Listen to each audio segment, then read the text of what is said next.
family office bukan cuma tentang mereka yang super kaya, tapi juga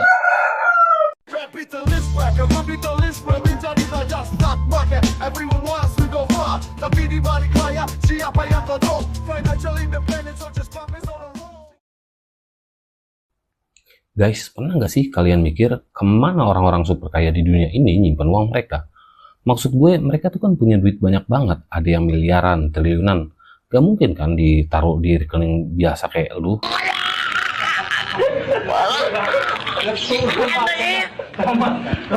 Nah, disinilah family office itu muncul. Jangan buru-buru skip ya, karena kalian mungkin bakal bilang, aduh family office apalagi nih, itu kan cuma buat orang-orang kaya aja. Tapi tunggu dulu, gue bakal kasih tahu kenapa konsep ini bukan cuma tentang orang kaya, tapi juga soal gimana ekonomi kita bisa terpengaruh secara langsung. Penasaran kan? Yo, stay tune, gue jamin lu bakal ngeliat kenapa penting buat tahu tentang ini. Bahkan untuk kita yang nggak sekaya mereka. Bayangin gini deh, kita semua pasti pernah ngalamin masalah uang. Mulai dari sekolah, rumah, hingga utang yang nggak ada habis-habisnya. Nah, di ujung sana ada keluarga Porsche yang biasa bikin mobil mewah datang ke Indonesia bawa uang ratusan juta dolar. Kok bisa? Kenapa Indonesia yang mereka pilih? Dan yang lebih penting, apa dampaknya buat kita? Sebenarnya family office bisa berpengaruh banget terhadap perekonomian kita. Bahkan sampai menciptakan lapangan kerja. Jadi, siapa bilang ini cuma urusan orang kaya? Sekarang, kenapa keluarga Porsche dan konglomerat global lainnya tertarik menaruh uang di Indonesia? Bukan tanpa alasan bro, Indonesia itu punya daya tarik tersendiri. Bali, terus stabilitas politik kita juga nggak terlalu chaos, dan juga ekonomi kita lagi berkembang. Bahkan Pak Luhut udah bilang, kita punya kesempatan emas buat narik investasi dari family office ini. Bayangin aja, kalau 10% dari jutawan dunia naruh dananya di sini, itu bakal jadi miliaran dolar yang masuk. Dan uang itu nggak cuma parkir, tapi bisa menciptakan lapangan kerja. Udah gitu ningkatin peredaran modal dan memperkuat cadangan devisa kita. Sounds good, right? Tapi tunggu dulu, semua ini nggak bakal jalan tanpa kebijakan pemerintah yang jelas. Makanya, sekarang pemerintah lagi gencar ngerevisi yang namanya PP nomor 40 tentang kawasan ekonomi khusus. Kenapa ini penting? Karena kalau regulasi nggak mendukung, para konglomerat ini bakal pindah ke negara lain yang lebih ramah tentunya. Singapura misalnya. Singapura itu udah punya ribuan family office. Kita masih di tahap persiapan, bahkan sampai bikin task force khusus. Jadi ini bukan cuma soal datang atau tarik duit bro. Ini soal gimana kita bisa bikin mereka aman dan nyaman investasi di sini. Tapi tunggu, ada sisi gelap yang harus kita waspadai juga. Ada yang khawatir family office ini bisa jadi alat untuk money laundering. Ya, pencucian uang. Tapi pemerintah udah bilang mereka udah siap dengan sistem KYC yang ketat, ditambah dengan regulasi dan pengawasan. Gue yakin ini hal yang penting banget buat diwaspadai. Karena kita nggak mau kan jadi sarang duit ilegal. Kalau pengawasan lemah, bukan cuma ekonomi yang kena, tapi reputasi negara kita juga bisa hancur. Terus kenapa Indonesia? Karena kita punya satu hal yang nggak dimiliki Hong Kong dan Singapura. Stabilitas politik dan netralitas kita di dunia itu udah dikenal banget bro. Di tengah kekacauan politik di Hong Kong dan ketatnya regulasi di Singapura, Indonesia bisa jadi pilihan yang menarik. Kalau kita bisa manfaatin peluang ini, bukan nggak mungkin Indonesia bisa jadi pusat wealth management Asia, bahkan dunia. Jadi teman-teman, family office ini bukan cuma soal duit orang kaya yang nggak ada hubungannya sama kita. Dampaknya bisa langsung terasa ke ekonomi kita. Pertanyaannya sekarang, apakah kita siap nangkap peluang ini? Atau kita cuma jadi penonton, sementara negara lain yang ambil untung? Gue akan bahas lebih lanjut gimana peluang ini bisa berubah jadi keuntungan besar buat kita semua. Jadi pastikan kalian nonton sampai habis karena gue bakal bongkar strategi yang bikin Indonesia jadi pemain utama dalam pengelolaan kekayaan global. Dan jangan lupa, kita juga bakal bahas gimana dampaknya ke lapangan kerja dan peredaran modal dalam negeri.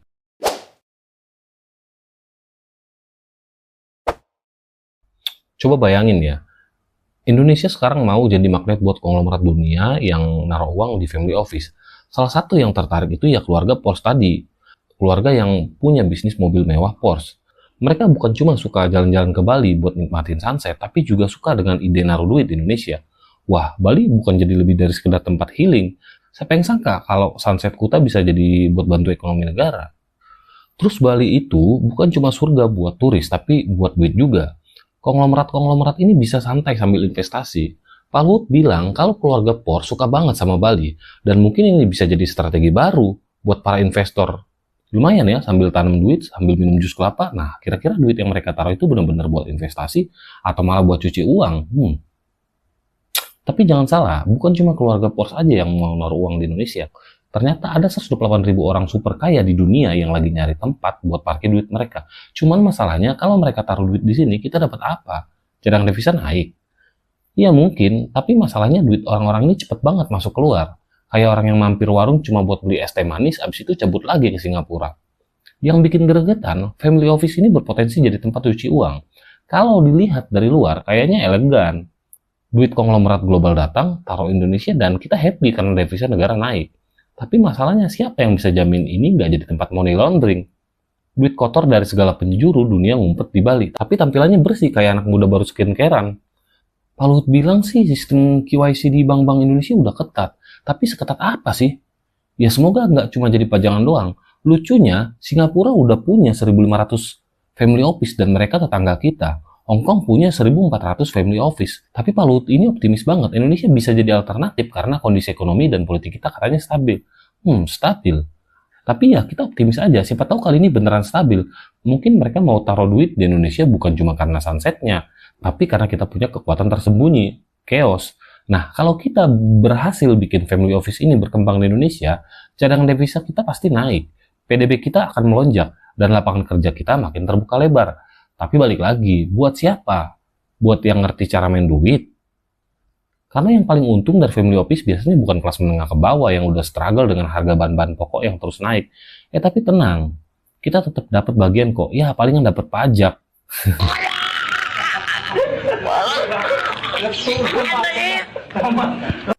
Jadi, family office ini bakal jadi berkah buat ekonomi Indonesia atau malah jadi sarang cuci uang terselubung.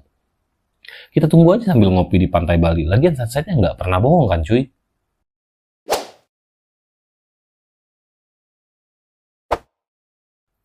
Oke, sekarang kita lanjut ke kebijakan pemerintah yang keren ini.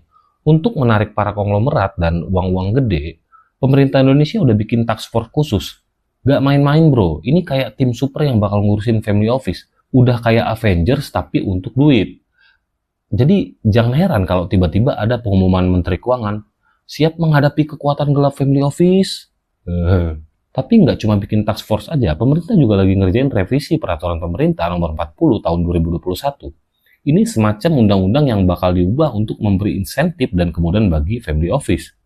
Jadi bayangkan ini seperti memberikan bonus dan potongan harga super spesial buat orang kaya. Biar mereka nggak ribet dan lebih gampang naruh duitnya di sini. Revisi ini katanya bisa bikin semua proses jadi mulus. Keren ya? Kalau ada yang nanya, apa yang baru? Jawabannya, insentif. Semoga nggak hanya dalam teori. Untuk bikin aturan yang kece, pemerintah kita juga belajar dari yang udah jago di bidang ini. Singapura, Hong Kong, Shenzhen, Dubai, semua jadi contoh. Jadi kalau pemerintah kita bilang kita bakal tiru yang terbaik, ini berarti kita mau punya semua hal yang keren yang udah diterapin di negara lain. Sebenarnya ini mirip dengan mau jadi juara dunia tapi hanya nonton video YouTube tentang tekniknya. Pertanyaannya, apakah kita bisa semulus itu? Terus, pemerintah juga merancang infrastruktur legal dan bisnis buat mendukung family office. Ini meliputi sistem perpajakan dan regulasi yang mendukung aset asing. Bayangkan seperti menyiapkan karpet merah untuk para investor asing, tapi karpet ini katanya harus benar-benar memadai buat semua investor yang merasa nyaman dengan nggak mikir dua kali. Harapannya sistem perpajakan ini nggak cuma bikin bingung pengusaha lokal, tapi juga benar-benar mempermudah transaksi internasional. Tapi mari kita jujur, semua kebijakan ini kelihatannya mulus di atas kertas, tapi di lapangan apa semua ini bakal efektif? Jangan-jangan kita cuma bikin aturan yang bikin bingung, dan bukannya menarik duit, malah bikin investor lari ketakutan. Dan yang paling penting, apakah semua peraturan ini benar-benar bakal menguntungkan masyarakat umum, atau malah hanya menguntungkan segelintir orang yang bisa memanfaatkan celah? Jadi ya, mari kita lihat apakah semua inisiatif ini akan menjadi game changer, atau cuma sekedar headline berita. Entah ini bakal bikin ekonomi Indonesia melesat atau malah bikin kita berpikir, apalagi nih yang bakal dikeluarin?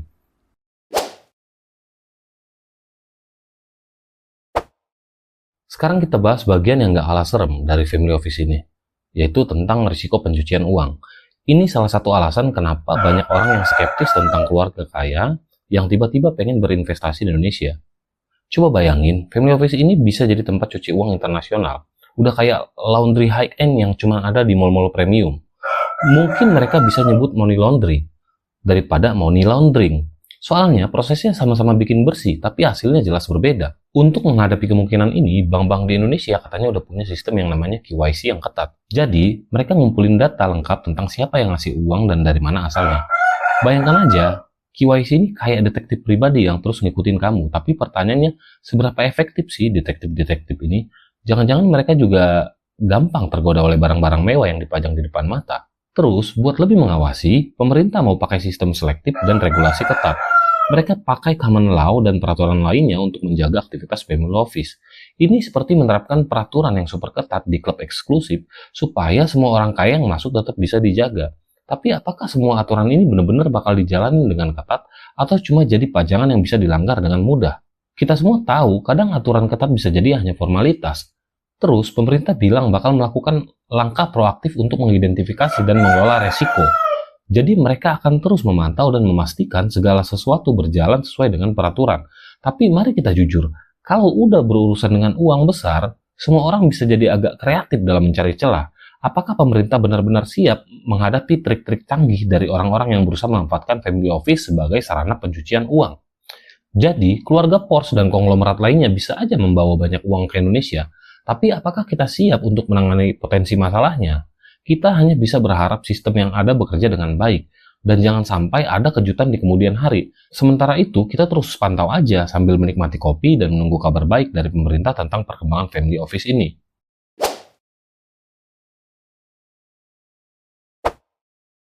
Berikutnya, mari kita lihat apa sih yang bikin Indonesia jadi tawaran menarik bagi para investor keluarga global. Pertama, stabilitas politik dan ekonomi kita. Kita punya kondisi politik yang katanya stabil dan pertumbuhan ekonomi yang terbilang kuat. Ya, semoga aja ini nggak cuma sekedar jargon. Ibaratnya, kita sedang coba jadi tempat paling aman untuk berinvestasi di tengah cuaca politik yang tidak menentu. Tapi, semoga stabil di sini bukan berarti hanya tidak ada badai besar, tapi cuma hujan kecil di sore hari. Ketika orang mengatakan stabil, itu bukan berarti hanya tidak ada masalah besar. Ini ibarat sebagai badai besar tadi, tapi juga tidak ada masalah-masalah kecil yang terus-menerus terjadi. Ya, ibaratnya kayak hujan-hujan kecil yang turun di sore hari. Dengan kata lain, meskipun tidak ada krisis besar, masalah-masalah kecil yang konstan tetap bisa mengganggu dan menandakan bahwa situasi sebenarnya belum benar-benar stabil. Ini menunjukkan bahwa stabilitas tidak hanya diukur dari absennya krisis besar, tapi juga dari kesejahteraan secara keseluruhan, termasuk bagaimana masalah-masalah kecil diatasi. Terus kita punya netralitas geopolitik. Jadi kita ini semacam Switzerland-nya Asia, netral dan tidak terlibat dalam konflik internasional. Ini jadi nilai jual utama buat para investor yang pengen menghindari ketegangan politik.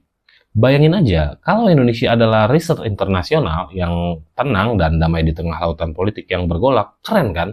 Tapi harapannya jangan sampai kita malah jadi resort yang sunyi karena kekurangan aktivitas. Situasi geopolitik di Hong Kong dan perubahan regulasi di Singapura juga jadi faktor yang menguntungkan kita. Jadi karena ada ketidakpastian di negara-negara tersebut, investor jadi mencari alternatif lain. Ini semacam jatuhnya mobil balap di sirkuit yang membuka jalan bagi mobil lain. Dan kita, Indonesia, berharap bisa jadi salah satu mobil yang lari kencang, tapi jangan sampai kita cuma jadi pengganti sementara yang bakal ditinggal kalau situasi membaik. Metafora jatuhnya mobil balap di sirkuit tadi itu melambangkan negara atau wilayah lain yang mengalami krisis atau masalah. Yang tadi misalnya ya ketidakstabilan politik di Hong Kong atau perubahan regulasi di Singapura. Ketika mobil balap yang itu jatuh, mobil-mobil lain kan itu pasti dapat kesempatan untuk melaju lebih cepat dan mengambil posisi terdepan. Dalam konteks ini, Indonesia diibaratkan sebagai mobil yang mencoba berlari kencang. Artinya Indonesia berusaha mengambil keuntungan dari situasi yang sulit di negara lain dengan menjadi alternatif yang lebih menarik bagi investor atau bisnis. Kita tentu harus optimis bahwa Indonesia dapat mempercepat pertumbuhannya dan menarik lebih banyak investasi dengan memanfaatkan peluang yang muncul dari tantangan yang dihadapi oleh negara lain. Terus, Indonesia punya visi untuk jadi wealth management global. Ambisi kita itu tinggi banget, pengen jadi alternatif utama untuk pengelolaan kekayaan. Gimana nggak tinggi coba? Bayangin, kita pengen jadi pusat pengelolaan kekayaan yang keren, kayak Dubai atau Singapura. Tapi ingat, mencapai visi ini bukan cuma soal membuat aturan yang terlihat bagus di atas kertas, tapi juga harus bisa benar-benar menarik dan mempertahankan para investor. Jadi, apakah Indonesia benar-benar bisa menjadi alternatif utama dalam pengelolaan kekayaan global? Kita punya semua syaratnya, stabilitas, netralitas, dan peluang dari ketidakpastian di negara lain. Tapi apakah kita bisa menjalankan visi ini dengan baik atau cuma jadi target investasi sementara? Mari kita tunggu dan lihat sambil berharap semua yang sudah direncanakan bisa terwujud. Sementara itu, kita nikmati aja perjalanan ini dan siap-siap dengan segala kejutan yang mungkin datang.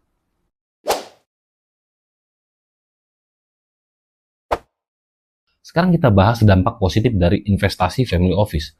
Pertama, investasi ini katanya bakal ningkatin PDB dan menciptakan lapangan kerja. Kalau uang dari para konglomerat ini mengalir deras ke Indonesia, itu ibarat hujan deras yang membawa berkah. Harapannya ini bakal bikin ekonomi kita tumbuh subur dan lapangan kerja semakin pesat. Tapi, mari kita tidak terlalu cepat berharap. Kadang hujan deras juga bisa bikin banjir. Terus, investasi ini kan meningkatkan peredaran modal dalam negeri.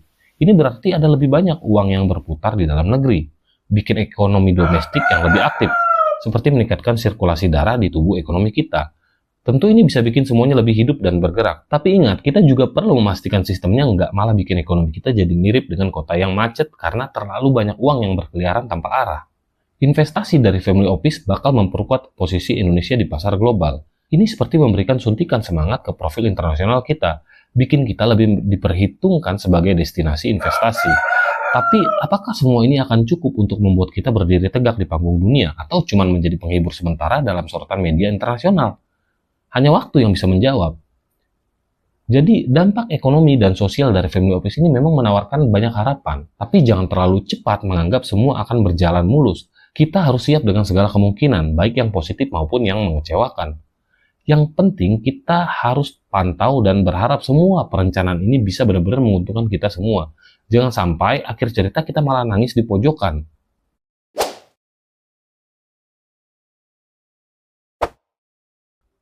Terus, apa langkah pemerintah untuk mempersiapkan Indonesia jadi surga bagi para family office? Katanya kita lagi siapin Wealth Management Consulting alias layanan konsultasi pengelolaan kekayaan. Ini semacam konsultan keuangan untuk para sultan yang bakal bantu para konglomerat global dengan menaruh duitnya dengan aman dan nyaman di sini.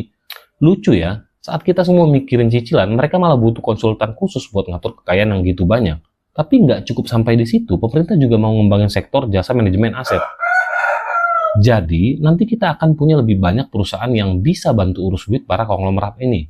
Nah, harapannya tentu mereka nggak cuma masukin duit, tapi juga nyari tenaga lokal buat ngelola kekayaannya.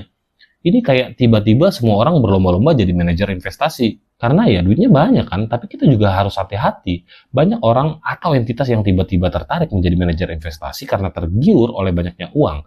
Tentu ini bakal bikin mereka berlomba-lomba, nunjukin persaingan yang ketat. Tapi jika tidak dikelola dengan baik, ini bisa berubah jadi ajang tabrak-tabrakan, yang malah bikin kacau atau masalah baru yang mungkin timbul. Tentu aja kalau kita mau menarik investor-investor yang kaya raya ini, Indonesia harus punya lingkungan bisnis yang kondusif. Kita perlu pastiin bahwa operasional mereka ini bisa berjalan lancar di sini. Mulai dari perpajakan, regulasi, sampai keamanan politik. Bukan cuma bikin mereka nyaman, tapi juga bikin mereka betah. Bayangin aja, kalau Bali nggak cuma jadi tempat wisata, tapi juga jadi pusat pengelolaan kekayaan global. Pertanyaannya, bisa nggak kita nyulap Bali dari Pulau Surga, jadi kantor surga bagi para miliarder dunia? Yang bikin lebih menarik lagi, pemerintah nggak main-main. Mereka sampai bentuk kolaborasi lintas kementerian dan lembaga buat wujudin semua ini. Ada Kementerian Keuangan, Menteri Hukum, Menteri Pariwisata, itu duduk bareng nyusun strategi supaya Indonesia bisa jadi pusat manajemen. Tapi ya biasanya kalau udah lintas kementerian, yang kita tunggu-tunggu itu kapan selesai koordinasinya. Maklumlah, birokrasi di sini kadang butuh waktu tambahan buat bisa sinkron. Jadi, pengembangan wealth management dan infrastruktur ini bisa jadi langkah besar buat Indonesia. Tapi kita harus lihat apakah semua berjalan sesuai rencana. Kadang-kadang di negara kita yang besar itu bukan cuma rencana, tapi juga harapan yang terlalu tinggi. Semoga kali ini harapannya sesuai dengan hasilnya ya.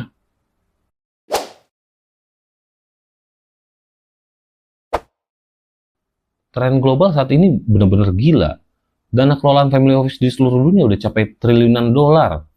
Triliunan loh, ini udah kayak kita coba ngitung duit yang bahkan kita nggak bisa bayangin jumlahnya.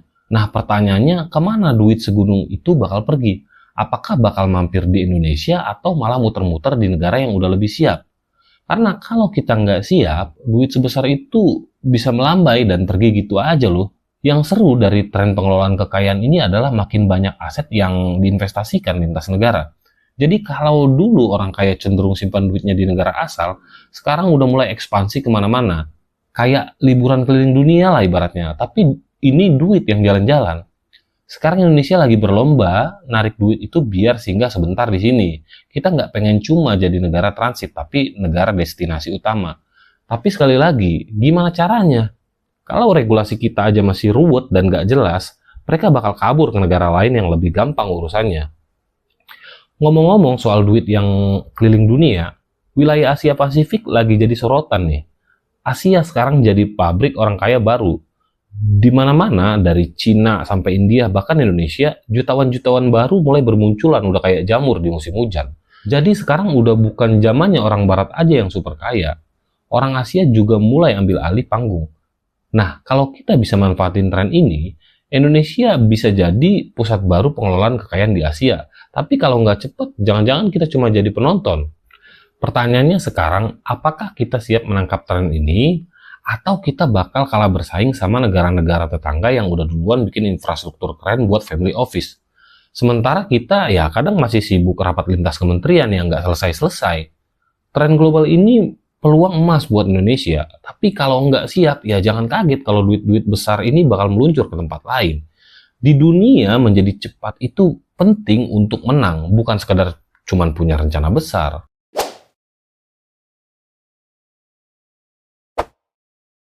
Well guys, setelah kita bahas panjang lebar tentang family office, dari peluang ekonomi, risiko pencucian uang, sampai gimana Indonesia bisa jadi pusat wealth management dunia.